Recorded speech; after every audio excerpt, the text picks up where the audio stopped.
तो फ्रेंड्स, आप सभी का एक बार फिर से हमारे चैनल पर बहुत बहुत अभिनंदन और स्वागत है।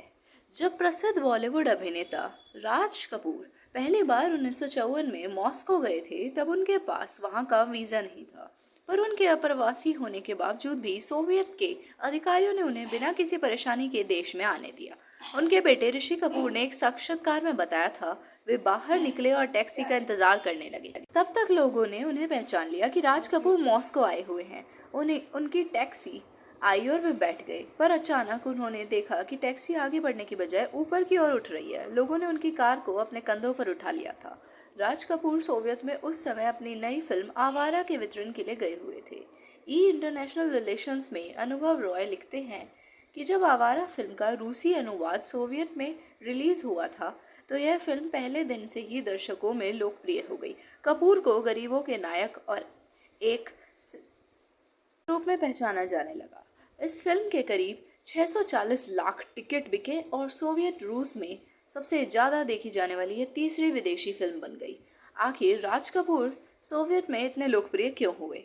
इस सवाल के जवाब कई हैं, लेकिन हम वहां से शुरू करते हैं जब सबसे पहले बॉलीवुड की फिल्में, खासकर हिंदी फिल्में, सोवियत यूनियन पहुंची। अक्सर दो देशों के बीच का राजनीतिक माहौल वहां के कल्चरल एक्सचेंज में बहुत बड़ी भूमिका निभाता है।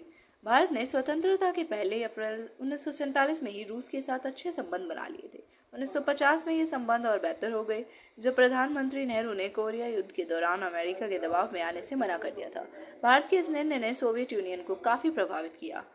इसके बाद थोड़े नरम दिल माने जाने वाले निकिता सरगेविच ने सत्ता संभाली और उन्होंने स्टालिन की कट्टर नीतियों से सबको राहत दी थी।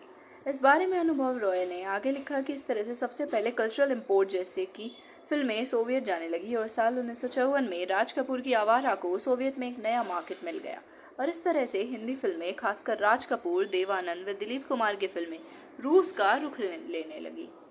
हालांकि निमाई घोष की छिन्नमुल रूस में रिलीज होने वाली पहली बॉलीवुड फिल्म थी, पर राज कपूर की आवारा और श्री 420 ने रूसी दर्शकों को हिंदी सिनेमा का दीवाना बनाया था। राज कपूर और नरगिस की जोड़ी वैसे भी स्क्रीन पर बहुत दमदार थी। क्रिटिक्स के मुताबिक सोवियत में इन सितारों की प्रशंसकों के बीच में लोकप्रियता उतनी ही थी जितनी 1960 के दौरान द बीटल्स की रही। द कलवर्ट जर्नल के लिए दीपक मस्ती लिखती हैं, कपूर अपनी मासूम मुस्कान, हंसाने वाली चाल और ऊंची पतलून जो टखने से नीचे नहीं जाती है के साथ सकारात्मकता का पर्याय थी। उनके द्वारा निभाया गया किरदार मासूम, दूसरों के लिए अच्छा सोचने वाला, रोमांटिक और प्यारा हुआ करता था।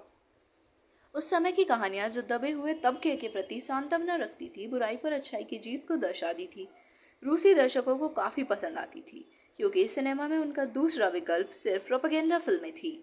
इन गंभीर विषयों से अलग दर्शक जब राज कपूर जैसे कलाकारों को हीरोइन के साथ स्विट्जरलैंड की वादियों में रोमांस करते हुए देखते थे तो उसमें खो ही जाते थे। दीपा आगे लिखती हैं कि यह लोगों के बीच एक अच्छा तरीका था उन सब चीज़ों से अपना ध्यान हटाने का जो कि उनकी सरकार उनके दिमागों में भर रही थी।